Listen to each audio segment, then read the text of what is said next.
येरवड्यातील शास्त्रीनगर परिसरात अश्लील चाळे करणाऱ्या गौरव आहुजा याचा मित्र भागेश ओसवाल याला आता पोलिसांनी ताब्यात घेतलंय।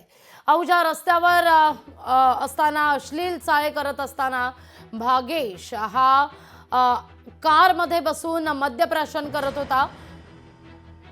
तर यातील मुख्य आरोपी गौरव आहुजा अद्यापही फरार आहे। भागेशला आता ताब्यात घेण्यात आलेलं आहे।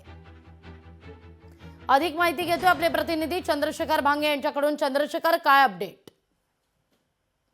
सकाळी 7 वाजण्याच्या सुमारास भागेश ओसवाल आणि गौरव आहुजा एका महागड्या कारमधून कल्याणीनगर परिसराकडे जात होते। पुण्यातील येरवडा येथील शास्त्रीनगरच्या चौकामध्ये उतरून गौरव आहुजा याने अश्लील चाळे केले होते। आपण पाहिले की ही सर्वप्रथम बातमी लोकशाही न्यूजने दाखवली होती आणि यानंतर जी आहे मोठी खळबळ जी आहे ती शहरामध्ये उडालेली होती। पोलिसांनी वेगाने चक्र जी आहे ती फिरवलेली आहे। त्यामध्ये भागेश ओसवाल याला पोलिसांनी काही वेळापूर्वी अटक केलेली आहे, परंतु यातील मुख्य आरोपी जो आहे गौरव आहुजा हा मात्र अद्याप फरार आहे। पोलिसांचे वेगवेगळे 5 पथकं त्याच्या तपासासाठी त्याच्या पाठीमागे आहेत। आपण पाहिले की गौरव आहुजा याच्या विरोधात यापूर्वी सुद्धा पुण्यातील वेगवेगळ्या पोलीस स्थानकामध्ये गुन्हे दाखल आहेत। अत्यंत वेगळ्या पद्धतीनं सर्वसामान्य नागरिकांना त्रास देणारा हा गौरव आहुजा याच्यावरती क्रिमिनल जे आहेत विमानतळ पोलीस स्टेशन आणि इतर पोलीस स्थानकामध्ये गुन्हे आहेत।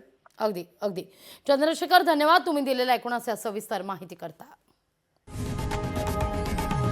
लोकशाही मराठी ऐका, पहा, जागरूक रहा।